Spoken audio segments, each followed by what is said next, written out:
আসসালামু আলাইকুম এবং স্বাগতম আপনাদের রূপসী বাংলা চ্যানেলে। আজ আমরা চলে এসেছি ঢাকার বুকে লুকিয়ে থাকা এক অসাধারণ ইতিহাসের সাক্ষী লালবাগ কেল্লায়। এই কেল্লার প্রতিটি ইঞ্চি লুকিয়ে আছে মুঘল স্থাপত্যের গৌরব আর এক অজানা ইতিহাস। আজ আমরা এই কেল্লার অলিগলি ঘুরে দেখব, জানব এর নির্মাণ, এর পেছনের গল্প এবং এর ঐতিহ্য সম্পর্কে। চলুন শুরু করা যাক আমাদের আজকের যাত্রা। লালবাগ কেল্লা, যা আওরঙ্গাবাদ কেল্লা নামেও পরিচিত, বুড়িগঙ্গা নদীর তীরে অবস্থিত একটি অসম্পূর্ণ মুঘল দুর্গ। এটি ১৬৭৮ সালে মুঘল সুবাদার মোহাম্মদ আজম শাহ কর্তৃক নির্মিত হয়েছিল, যিনি ছিলেন মুঘল সম্রাট আওরঙ্গজেবের পুত্র। আপনারা হয়তো ভাবছেন, কেন এটি অসম্পূর্ণ? এই প্রশ্নের উত্তর জানতে হলে আমাদের একটু পেছনে ফিরে যেতে হবে। আজম শাহ যখন কেল্লার নির্মাণ কাজ শুরু করেন, তখন তার পিতা আওরঙ্গজেব তাকে দিল্লি ডেকে পাঠান মারাঠা বিদ্রোহ দমনের জন্য। ফলে তিনি কেল্লার কাজ অসমাপ্ত রেখেই চলে যান। এরপর আসেন সুবাদার শায়েস্তা খান। তিনি কেল্লার কাজ চালিয়ে যান, কিন্তু তার প্রিয় কন্যা পরি বিবির অকাল মৃত্যুর পর তিনি এটিকে অপয়া মনে করে নির্মাণ কাজ বন্ধ করে দেন। পরি বিবিকে এখানেই সমাহিত করা হয়।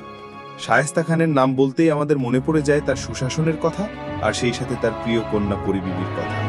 এই যে আপনারা দেখছেন, এটিই হল পরি বিবির মাজার।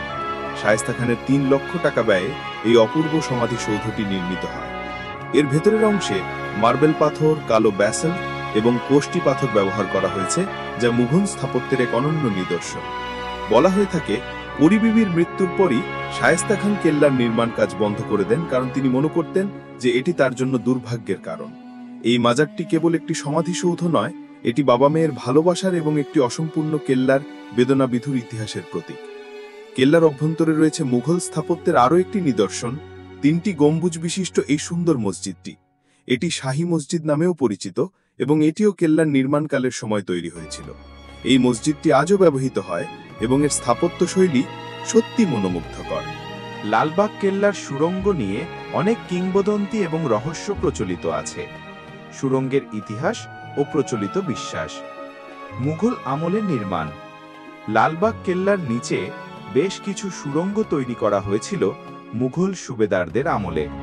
ধারণা করা হয় এগুলো বিপদকালে পালানোর পথ হিসেবে ব্যবহৃত হতো। বুড়িগঙ্গা ও জিঞ্জিরা প্রাসাদ। লোকমুখে প্রচলিত যে এই সুড়ঙ্গগুলোর মধ্যে একটি বা একাধিক সুড়ঙ্গ বুড়িগঙ্গা নদীর সাথে সংযুক্ত ছিল এবং সেখান থেকে নৌপথে জিঞ্জিরা প্রাসাদে যাওয়া যেত। এটি শত্রুদের হাত থেকে বাঁচতে বা দ্রুত চলাচলের জন্য ব্যবহৃত হতো বলে ধারণা করা হয়। রহস্যময় সুড়ঙ্গ। সবচেয়ে পরিচিত এবং রহস্যময় কিংবদন্তিটি হল, একটি নির্দিষ্ট সুড়ঙ্গের ভেতরে কেউ প্রবেশ করলে আর ফিরে আসে না। এই বিষয়ে বিভিন্ন গল্প প্রচলিত আছে। যেমন, একবার পরীক্ষা করার জন্য 2টি কুকুরকে শেকল দিয়ে বেঁধে সুড়ঙ্গের ভেতর পাঠানো হয়েছিল, কিন্তু শেকল ফিরে এলেও কুকুরগুলো আর ফিরে আসেনি।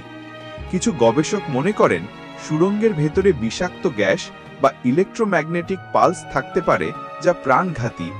কেউ কেউ বিশ্বাস করেন সুড়ঙ্গের ভেতরে এমন ফাঁদ বা গোলকধাঁধা ছিল যেখানে প্রবেশকারীরা পথ হারিয়ে মারা যেত। সিপাহী বিদ্রোহ। 1857 সালের সিপাহী বিদ্রোহের সময় অনেক বিদ্রোহী সেনা এই সুড়ঙ্গগুলো ব্যবহার করে পালানোর চেষ্টা করেছিল এবং তাদের অনেকেই আর ফিরে আসেনি বলে শোনা যায়। ব্রিটিশ সেনারাও তাদের পিছু ধাওয়া করতে গিয়ে একই পরিণতি বরণ করেছিল বলে শোনা যায়। বর্তমানে কেল্লার সুড়ঙ্গগুলোর প্রবেশপথ তালাবদ্ধ করে রাখা হয়েছে। কর্তৃপক্ষের মতে অপ্রীতিকর ঘটনা এড়াতে এবং দর্শনার্থীদের নিরাপত্তার জন্য এটি করা হয়েছে। আপনারা যে কাঠামোটি দেখছেন, এটি লালবাগ কেল্লার অত্যন্ত গুরুত্বপূর্ণ অংশ, যার নাম দেওয়ানে আম। দেওয়ানে আম ছিল মূলত জনসাধারণের জন্য নির্ধারিত দরবার কক্ষ।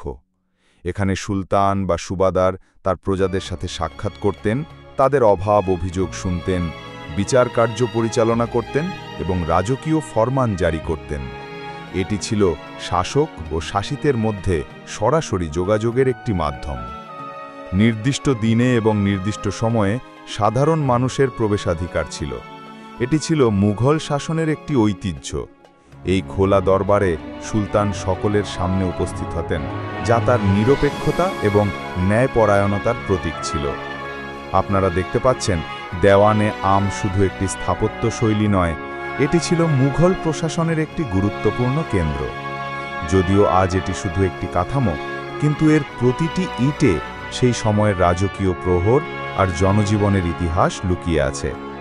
দেওয়ানে আমের উত্তর দিকে ছিল একটি বিশেষ কক্ষ, যা সুবাদারের বসার স্থান বা সিংহাসন কক্ষ হিসাবে ব্যবহৃত হতো। এর পশ্চিম দিকের একটি অংশে সম্ভবত মহিলাদের জন্য বিশেষ ব্যবস্থা ছিল, যেখান থেকে তারা পর্দা করে দরবানের কার্য দেখতে পারতেন।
এই বাগান শুধু সবুজের সমারোহ নয়, এটি মুঘল স্থাপত্য ও উদ্যান শিল্পের এক দারুণ উদাহরণ। আপনারা হয়তো ভাবছেন, কেল্লার বাগানের সাথে ইতিহাসের কি সম্পর্ক? আসলে মুঘলরা তাদের স্থাপত্যের পাশাপাশি বাগান তৈরিতেও সমান পারদর্শী ছিল। তাদের কাছে বাগান ছিল শান্তি ও সৌন্দর্যের প্রতীক। আপনারা যদি এই বাগানের গঠনশৈলী লক্ষ্য করেন, তাহলে দেখবেন এখানে জ্যামিতিক নকশার একটি প্রভাব আছে। কেল্লার ভেতরের ফোয়ারাগুলো বাগানের সৌন্দর্যকে আরও বাড়িয়ে দিয়েছে। গ্রীষ্মকালে যখন ফুল ফোটে, তখন মনে হয় যেন রঙের এক মেলা বসেছে এখানে। গোলাপ, গাঁদা, চন্দ্রমল্লিকা, কত শত ফুল এখানে। লালবাগ কেল্লার এই বাগান কেবল একটি দর্শনীয় স্থান নয়, এটি আমাদের ঐতিহ্য ও সংস্কৃতির এক অবিচ্ছেদ্য অংশ। এটি আমাদের মনে করিয়ে দেয় যে প্রকৃতির সাথে সংযোগ কতটা জরুরি। যখনই সুযোগ পান, এই বাগানটি ঘুরে যাবেন। আমি নিশ্চিত এখানকার স্নিগ্ধতা আর সৌন্দর্য আপনাকে মুগ্ধ করবেই। লালবাগ কেল্লা কেবল একটি ঐতিহাসিক স্থাপনা নয়, এটি আমাদের ইতিহাসের একটি জীবন্ত দলিল। এটি আমাদেরকে মুঘল সাম্রাজ্যের গৌরবময় অধ্যায়ের কথা স্মরণ করিয়ে দেয়। কালের পরিক্রমায় এটি অনেক ক্ষয়ক্ষতির শিকার হলেও প্রত্নতত্ত্ব অধিদপ্তর এর রক্ষণাবেক্ষণে গুরুত্বপূর্ণ ভূমিকা পালন করছে। এই কেল্লা প্রতি বছর হাজার হাজার পর্যটককে আকর্ষণ করে। এটি আমাদের সংস্কৃতি এবং ঐতিহ্যের একটি অবিচ্ছেদ্য অংশ। আমাদের সকলের উচিত এই ঐতিহ্যকে সংরক্ষণ করা এবং ভবিষ্যৎ প্রজন্মের জন্য রক্ষা করা। আশা করি লালবাগ কেল্লার এই ভার্চুয়াল ভ্রমণ আপনাদের ভালো লেগেছে। আমরা জানলাম এই কেল্লার নির্মাণ, এর পেছনের রহস্য এবং এর ঐতিহাসিক গুরুত্ব সম্পর্কে।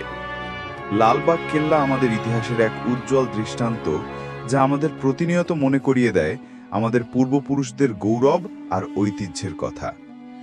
যদি এই ভিডিওটি আপনাদের ভালো লেগে থাকে, তাহলে অবশ্যই লাইক করবেন, কমেন্ট করে আপনাদের মতামত জানাবেন এবং শেয়ার করে অন্যদের কাছে পৌঁছে দেবেন। আর এমন আরও ঐতিহাসিক স্থান সম্পর্কে জানতে চাইলে আমাদের চ্যানেলটি সাবস্ক্রাইব করতে ভুলবেন না। দেখা হবে পরবর্তী ভিডিওতে নতুন কোনো ঐতিহাসিক স্থানে। ধন্যবাদ।